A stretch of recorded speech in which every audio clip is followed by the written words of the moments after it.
There's no spectacle quite like the home run, so it's no surprise that the 1961 season stands out in the minds and imaginations of baseball fans. Mickey Mantle and Roger Maris were racing to break Babe Ruth's single-season home run record set in 1927. Mantle finished with 54. Injury forced him to watch from the dugout as Maris made history, albeit in an extended season, hitting 61 in 61.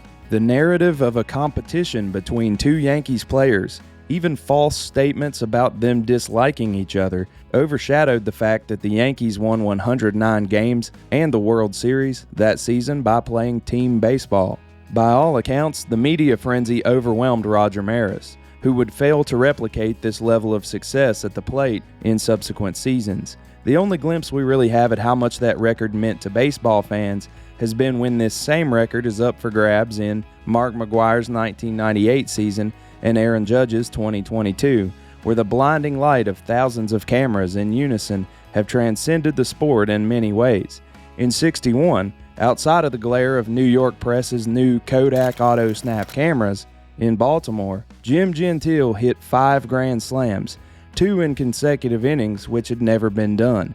He also tied Roger Maris with 141 runs batted in, after some statistical detective work revealed that the back of Maris's baseball card had been wrong for years. Gentile put it all together in 1961. He was desperate to perform as he had spent years as a minor league superstar, blocked from a job in the majors before the advent of free agency in the Dodgers organization, behind the great Gil Hodges, on the losing end of the reserve clause.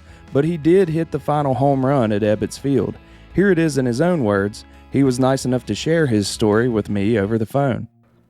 I hit a home run off Roberts' upper deck, facing of the upper deck in center field, straightaway center. 58, they called me up, and they let me play. They got me up about 30 times. Right field was only 440 feet away in the Coliseum.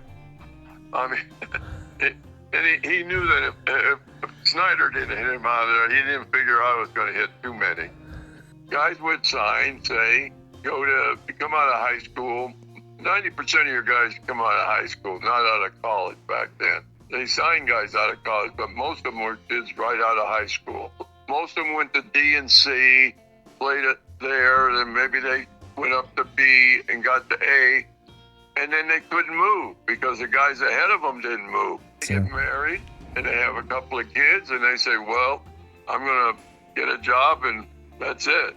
We won the Dixie Series in 1955, Mobile. Mm-hmm. And Ralph Moriello, my roommate, pitched. He won 22-8.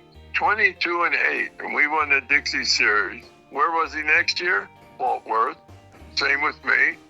I led the league in RBI, second in home runs, and hit 290. And where was I? Fort Worth.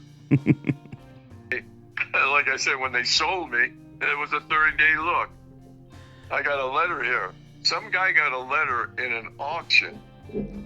He went to an auction. There was a letter from Lee McPhail to Fuzzy Bavasi saying, I'm sorry you won't sell me Gentile straight out, but here's a list of the guys we can put in as part of the deal. and we'll take him on we'll give you $50,000 and we'll keep him for 30 days to see how he does. And if Richards decides to send him back, he'll come back with $25,000. Bobby Boyd, the regular first baseman. Walt Dropo, rookie of the year, 58 with Boston. I believe so, yeah. Boog Powell at 18. John Powers from Pittsburgh, and me. 5 first basemen there. But I figured it was just Fuzzy didn't want to pay for my spring training expenses, and so let Baltimore take care of it. When we got down to the very last day before you go back to Baltimore, I'm figuring I'm gone. I go to my locker, there's the pink slip. See Paul Richard. So I go in his office, and Paul was sort of standing up by his desk, and he looked over his shoulder. And I always remember the word, son, you can't be as bad as you look. He says, 208 home runs in the minor league. He says, I need power on first base. I'm going to give, and this is what struck me, I'm going to give you 120 times at bat. If you can show me you can hit, you'll be my first baseman.